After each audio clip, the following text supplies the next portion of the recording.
Topic today which is discussion is batteries. अगर हम battery की बात करते हैं तो बैटरीज क्या होती हैं? बैटरीज जिसमें हम केमिकल इनपुट देते हैं और आउटपुट क्या मिलता है हमें? Electrical output. ठीक है, यानी केमिकल इनपुट हो और इलेक्ट्रिकल आउटपुट हो। ठीक है, केमिकल इनपुट हो और इलेक्ट्रिकल आउटपुट हो तो वो क्या होती हैं? वो सारी की सारी कहलाती हैं बैटरीज। ठीक है, यानी बैटरीज क्या होता है? एक सेल का अरेंजमेंट होता है। ठीक है, हम यहाँ पर सेल्स को अरेंज करते हैं। ठीक है, और सेल्स के इस तरह से अरेंजमेंट करते हैं कि जो हमें इनपुट क्या होता है? केमिकल इनपुट होता है और हमें आउटपुट का फॉर्म में क्या मिलता है? इलेक्ट्रिकल आउटपुट मिलता है। ठीक है, बात समझ में आया कि तो battery is an arrangement of cells, ठीक है, in which input is chemical input and the we get electrical output. Okay, तो अगर हम बात करते हैं तो केमिकल इनपुट और इलेक्ट्रिकल आउटपुट के थ्रू हमें क्या मिलता है? बैटरीज हम बनाते हैं। ठीक है, अगर हम बैटरीज को कैटेगराइज करना चाहें तो batteries are of two types. ठीक है, and the first is primary battery, second is secondary battery. अगर हम प्राइमरी बैटरी की बात करते हैं जो चार्जेबल नहीं होती हैं, जिनको हम चार्ज नहीं कर सकते। ठीक है, यानी एक बार वो यूज़ हो गई, यूज़ करने के बाद हम उसे दोबारा चार्ज नहीं कर सकते, उसको दोबारा हम यूज़ नहीं कर सकते हैं। ठीक है, बात समझ में आ गए? यानी कि जो रीयूजेबल नहीं होती हैं वो सारी की सारी प्राइमरी बैटरीज की कैटेगरी में आती हैं। फॉर एग्जांपल्स, जो हम घर में टीवी रिमोट्स हैं, टीवी रिमोट्स में जो हम सेल्स यूज़ करते हैं वो क्या होती है? प्राइमरी सेल्स होते हैं। उनको हम एक बार यूज़ करते हैं, उसको क्या करते हैं? दोबारा फेंक देते हैं ना, दोबारा हम यूज़ नहीं कर सकते हैं। तो वो क्या होते हैं? चार्जेबल नहीं, वो चार्जेबल नहीं होती हैं। ओके, बात समझ में आ गई? तो ऐसी बैटरीज क्या होती है? प्राइमरी बैटरीज की कैटेगरी में आती हैं। अगर हम सेकेंडरी बैटरीज की बात करें, सेकेंडरी मतलब जो चार्जेबल होती हैं, जिनको हम चार्ज करके हम दोबारा यूज़ कर सकते हैं। ठीक है, तो जैसे कि हम घर में यूज़ करते हैं क्या, इन्वर्टर में जो हम बैटरी यूज़ करते हैं वो क्या है आपकी? वो चार्जेबल बैटरीज होती है ना, यानी एक बार वो डिस्चार्ज आती है तो फिर से इलेक्ट्रिसिटी के थ्रू क्या होती है? वो चार्ज होती है, उसके बाद हम उसको क्या करते हैं? फिर से हम उसको हम यूज़ कर सकते हैं। ठीक है, बात क्लियर है? तो यानी कि सेकेंडरी बैटरीज जो रीयूजेबल होती हैं, ठीक है, जिनको हम चार्ज कर सकते हैं, और प्राइमरी बैटरीज जो रीयूजेबल नहीं होते यानी जिनको हम चार्ज नहीं कर सकते हैं। ओके, तो सबसे पहले अगर हम बात करते हैं, हम इन सबको पढ़ना, अगर हम प्राइमरी बैटरीज को एग्जांपल्स की बात करते हैं तो प्राइमरी बैटरी सबसे पहला एग्जांपल है ड्राई सेल, जो कि मैंने कहा जो टीवी रिमोट्स में यूज़ होती हैं या फिर वॉल वॉच में यूज़ होती है। क्या होती है? ड्राई सेल्स, जिसे हम लैक्लांसे सेल भी कहते हैं। क्लियर है बात? तो लैक्लांसे सेल या ड्राई सेल का जो कंस्ट्रक्शन है वो कैसा होता है? ठीक है, तो जैसे आपने देखा जो सेल्स होता है वो सेल्स कैसा होता है कि भाई एक कंटेनर होता है। ठीक है, और कंटेनर के ऊपर इस टाइप का कुछ कैप लगा होता है। ठीक है ना, कुछ कैप लगा होता है। ये कंटेनर जो होता है किसका होता है? जिंक का होता है। किसका होता है? ये जिंक का कंटेनर होता है। किसका कंटेनर होता है? जिंक का कंटेनर होता है। क्लियर है बात? तो कुछ जिंक का कंटेनर होता है और जिंक के कंटेनर में, ठीक है, इस कैप के साथ हम क्या करते हैं? इस कैप के साथ एक ग्रेफाइट की रॉड लगाते हैं। क्या करते हैं? ग्रेफाइट की रॉड लगाते हैं, और ये ग्रेफाइट की rod as a cathode act करता है। क्या करता है? एज अ कैथोड एक्ट करता है ये ग्रेफाइट रॉड। ठीक है, और ये जो सिलेंडर है, जो टैंक है, जो हम ये कंटेनर यूज़ कर रहे हैं जिंक का, ये जिंक का container as a anode use होता है। बात समझ में आ गई? और इस ग्रेफाइट रॉड के चारों ओर हम क्या करते हैं? पेस्ट फिल करते हैं। क्या करते हैं? एक पेस्ट फिल करते हैं। कौन सा पेस्ट फिल करते हैं? हम वो पेस्ट फिल करते हैं NH4Cl और ZnCl2 का पेस्ट। क्या करते हैं? NH4Cl और ZnCl2 का हम पेस्ट फिल करते हैं, और इस पेस्ट के साथ साथ हम MnO2 यानी मैग्नीज डाइऑक्साइड, ठीक है, और कुछ कार्बन पार्टिकल्स का भी हम यहाँ पर यूज़ करते हैं। ठीक है, यानी अगर हम सिंपल सी बात करते हैं तो ड्राई सेल में as a cathode graphite rod use होती है। ग्रेफाइट मतलब कार्बन रॉड की बात कर रहे हैं, तो ग्रेफाइट रॉड यूज होती है। एनोड यानी zinc container as a anode use होता है। अगर हम इलेक्ट्रोलाइट्स की बात करते हैं तो इलेक्ट्रोलाइट्स में हम NH4Cl और ZnCl2 का पेस्ट हम यूज़ करते हैं एज अ इलेक्ट्रोलाइट, और साथ ही साथ इसमें हम MnO2 और कार्बन के कुछ पार्टिकल्स हम यहाँ पर हम यूज़ करते हैं। ठीक है, अगर हम सेल रिएक्शंस की बात करते हैं तो एनोड क्या हो रहा है? जिंक, यानी एनोड पे क्या होता है? ऑक्सीडेशन है। Zn में क्या होगा? ऑक्सीडेशन होगा, यानी Zn ईजिली क्या करेगा? Zn+2 के फॉर्म में कन्वर्ट होगा और 2 इलेक्ट्रॉन का करेगा? लूज कर देगा। ठीक है, सिंपल ऑक्सीडेशन हो रहा है। अगर हम कैथोड की बात करते हैं तो कैथोड पे क्या है? कैथोड पे क्या होता है, जो MnO2 है ये MnO2 क्या करता है, इसका रिडक्शन होता है, ठीक है। तो MnO2 का रिडक्शन कैसे होता है, यानी रिडक्शन मतलब क्या होगा, lose of electron, sorry gain of electron, ठीक है। तो गेन ऑफ इलेक्ट्रॉन कैसे होगा वो समझ जाते हैं, यानी जो MnO2 है इस MnO2 में जो Mn है वो +4 के फॉर्म प्रेजेंट है, यानी रिडक्शन अगर हो रहा है तो +4 से क्या होगा, रिड्यूस होगा चार्ज, ठीक है। यानी ऑक्सीडेशन क्या करेगा, डिक्रीज करेगा ऑक्सीडेशन स्टेट। तो क्या होता है, जो यहाँ प्रोडक्शन होता है Mn का, वो Mn +4 से +3 के फॉर्म रिड्यूस होता है। किस फॉर्म में होता है, Mn +4 से +3 के फॉर्म में। तो Mn +4 से +3 के फॉर्म में किस फॉर्म रिड्यूस होगा, कैसे रिड्यूस होगा, यानी MnO2 किस फॉर्म में जाएगा, MnOOH इस फॉर्म में जाएगा। अब MnOOH कहाँ से आया, देखो +3 के फॉर्म में नहीं है, ओ पे क्या होता है -2H, OH पे क्या होता है -1, तो Mn किस फॉर्म में आ गया, +3 के फॉर्म में, ठीक है। यानी MnO2 MnOOH के फॉर्म में क्या होता है, रिड्यूस हो जाता है। यानी रिड्यूस होकर कितने इलेक्ट्रॉन्स होंगे, यहाँ पे +4 से +3 के फॉर्म में जा रहा है, यानी एक इलेक्ट्रॉन का यूज होगा यहाँ पे, ठीक है। तो क्या हो गया, तो हम लिख दें MnO2 प्लस इलेक्ट्रॉन MnOOH। अब यहाँ पर क्या देख रहे हैं कि Mn तो आ रहा है, यहाँ पर Mn है, ठीक है, तो यहाँ पर Mn आ गया, ठीक है। यहाँ पर O है तो यहाँ पर O भी आ गया, लेकिन ये H कहाँ से आया, ठीक है। तो H कहाँ से आया होगा, तो जो हम पेस्ट यूज़ कर रहे हैं NH4Cl का, ठीक है, NH4Cl Cl2 का, ठीक है। तो यहाँ पर जो पेस्ट में जो NH4 पॉजिटिव यूज़ हो रहा है, तो ये NH4 पॉजिटिव हम यहाँ पर यूज़ करते हैं, ठीक है। इसी NH4 पॉजिटिव से क्या होता है, ये H आता है, ठीक है।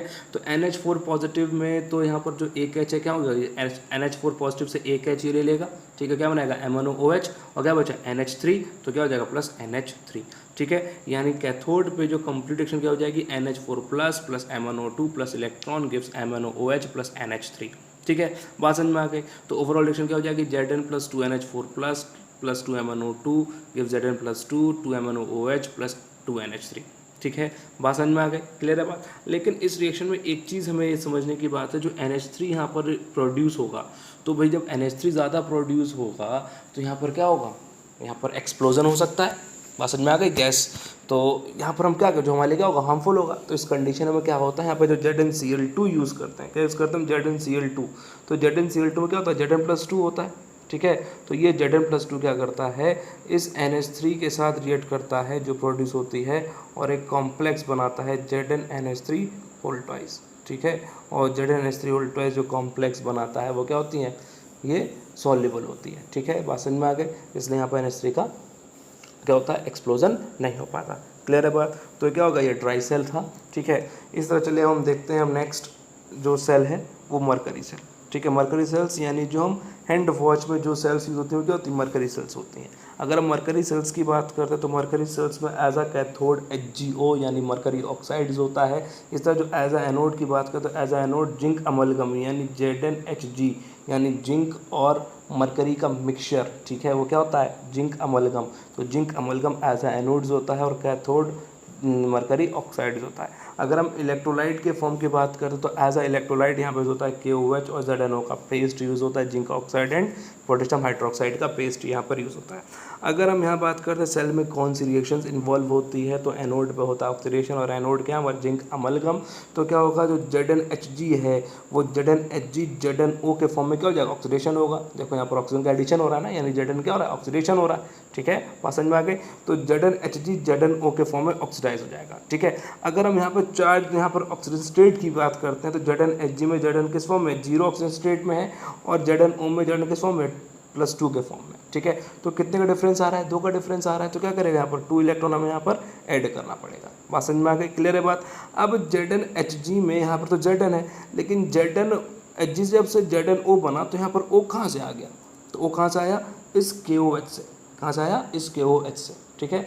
तो KOH में OH माइनस है, तो जो ZnHg है वो उस OH माइनस के साथ रिएक्ट करता है और ZnO बनाता है, ठीक है। और साथ में क्या बनाता है, H2O प्रोड्यूस करता है, ठीक है। और फिर बाद हम क्या करते हैं, 2 इलेक्ट्रॉन ऐड करते हैं ताकि इसको हम बैलेंस करते हैं, ठीक है। तो देखो बैलेंस हो गया यहाँ पे, क्लियर है बात। इस तरह अगर हम कैथोड पे रिएक्शंस की बात करते हैं तो कैथोड क्या है, HgO, ठीक है। तो HgO क्या करता है, HgO Hg के फॉर्म में रिड्यूस होता है। जब Hg के फॉर्म में रिड्यूस हो रहा है, यानी HgO में Hg किस फॉर्म में है, +2 के फॉर्म में है, और किस फॉर्म में, 0 के फॉर्म में है। कितना डिफरेंस आ रहा है, 2 का। तो क्या करें, यहाँ पर 2 इलेक्ट्रॉन हम यहाँ पर ऐड कर देते हैं, ठीक है। तो जो कैथोड पर रिएक्शन बन के आती है वो क्या होती है, HgO + H2O + 2 electron gives Hg + 2OH-, okay. बात समझ में आ गई। तो ओवरऑल रिएक्शंस क्या होगी यहाँ पर, अगर हम बात करें तो इस 2 इलेक्ट्रॉन्स, ये 2 इलेक्ट्रॉन कैंसिल्स, 2H माइनस ये 2H माइनस कैंसिल, तो क्या रिएक्शंस बन के इस H2O से H2O कैंसिल, तो ZnHg plus HgO gives ZnO plus Hg। Okay, बात समझ में आ गई। तो क्या था, मरकरी सेल्स थी। ठीक है, नाउ अब हम सेकेंडरी बैटरी की बात करते हैं। सेकेंडरी बैटरीज लेड, तो लेड स्टोरेज बैटरी की बात करते हैं। लेड स्टोरेज बैटरी में एज अ कैथोड यहाँ पर यूज होता है PbO2 लेड ऑक्साइड। ठीक है, और जो एनोड होता है वहाँ पर anode as a anode use होता है लेड यानी Pb। ठीक है, तो अगर यहाँ पर जो हम इलेक्ट्रोलाइट यूज़ करते हैं हम 38% H2SO4 यूज़ करते हैं। ठीक है, तो अगर हम एनोड या कैथोड पर रिएक्शंस को देखते हैं यहाँ पर कौन सी होती है, अगर हम एट एनोड की बात करते हैं तो एनोड पर जो Pb है वो PbSO4 के फॉर्म में क्या होता है, ऑक्सीडाइज होता है। देखते हैं कैसे ऑक्सीडाइज होगा। तो Pb देखो यहाँ पर 0 ऑक्सीजन स्टेट में है और PbSO4 और Pb किस फॉर्म में है, +2 के फॉर्म में है ना। ठीक है, SO4 में क्या होता है -2 चार्ज, तो Pb किस फॉर्म में होगा, +2 ऑक्सीजन स्टेट के फॉर्म में होगा। ठीक है, तो यहाँ पर देखो ऑक्सीजन स्टेट क्या कर रहा है, इंक्रीज कर रहा है, यानी क्या हो रहा है, ऑक्सीडेशन हो रहा है ना, यानी Pb PbSO4 के फॉर्म में ऑक्सीडाइज होता है। ठीक है, तो चार्ज का डिफरेंस कितना है, 2 का, तो क्या होगा यहाँ पर 2 इलेक्ट्रॉन में क्या करेंगे, यहाँ पर ऐड करेंगे। ठीक है, तो Pb gives PbSO4 plus 2 electron. अब देखो Pb तो समझ में आ गया, लेकिन ये SO4 कहाँ से आया, तो ये SO4 आता है इस H2SO4 से। ठीक है, तो H2SO4 से SO4-2 एक्सेप्ट करता है और Pb क्या करता है, SO4-2 एक्सेप्ट करके PbSO4 बनाता है और 2 इलेक्ट्रॉन लूज करता है। ठीक है, तो एनोड पे जो रिएक्शंस होती है क्या होती है, Pb plus SO4-2 gives PbSO4 plus 2 electron. ठीक है, इस तरह अगर हम कैथोड की बात करते हैं, ठीक है, तो कैथोड किसका है, PbO2 का, तो PbO2 क्या होगा, रिडक्शन, तो PbO2 रिड्यूस होता है किस फॉर्म, PbSO4 के फॉर्म में रिड्यूस होता है। अब कैसे रिड्यूस होगा, PbO2 की बात करें तो Pb किस फॉर्म में होता है, +4 के फॉर्म में, और PbSO4 Pb किस फॉर्म में, +2 के फॉर्म में। कितना डिफरेंस आ रहा है, 2 का, तो क्या करें यहाँ पर 2 इलेक्ट्रॉन यहाँ पर हम ऐड कर देते हैं।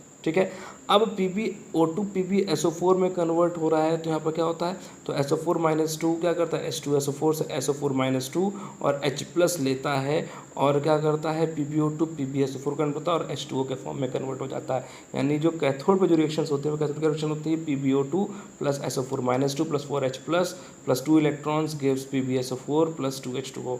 यानी जो ओवरऑल रिएक्शन किस टाइप की होगी, इसको ऐड करेंगे तो इस 2 इलेक्ट्रॉन से 2 इलेक्ट्रॉन कैंसिल हो जाएगा, तो क्या बचेगा, Pb प्लस PbO2 और ये SO4-2, ये SO4-2, ये H+, क्या बनाएंगे, H2SO4, यानी 2 SO4-2 और 4 H+, क्या बनेगा, 2H2SO4।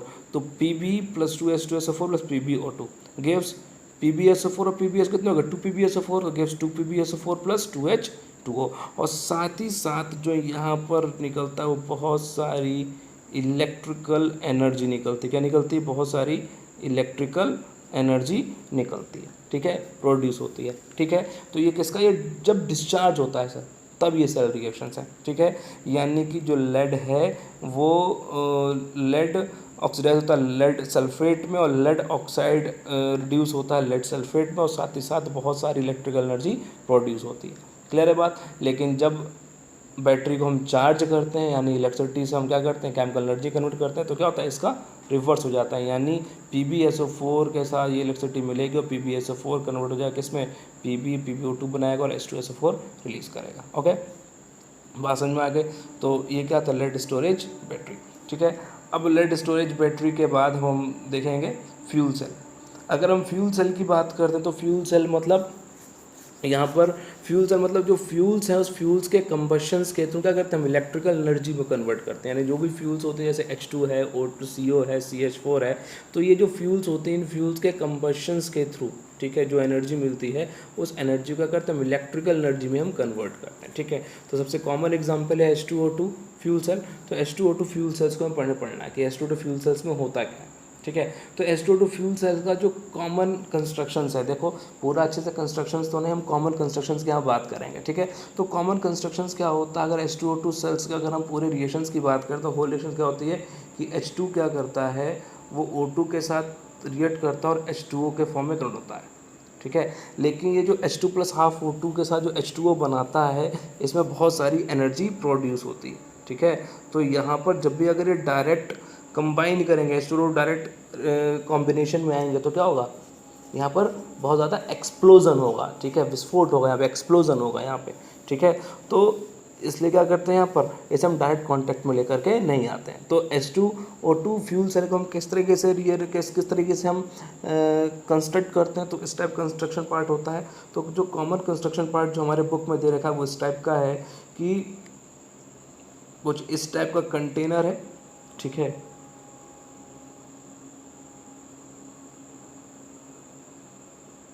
और क्या करते हैं, इस कंटेनर को हम सेपरेट करते हैं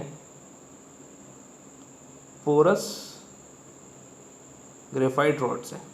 क्या करते हैं, पोरस ग्रेफाइट रॉड से क्या करते हैं, हम सेपरेट करते हैं, ठीक है।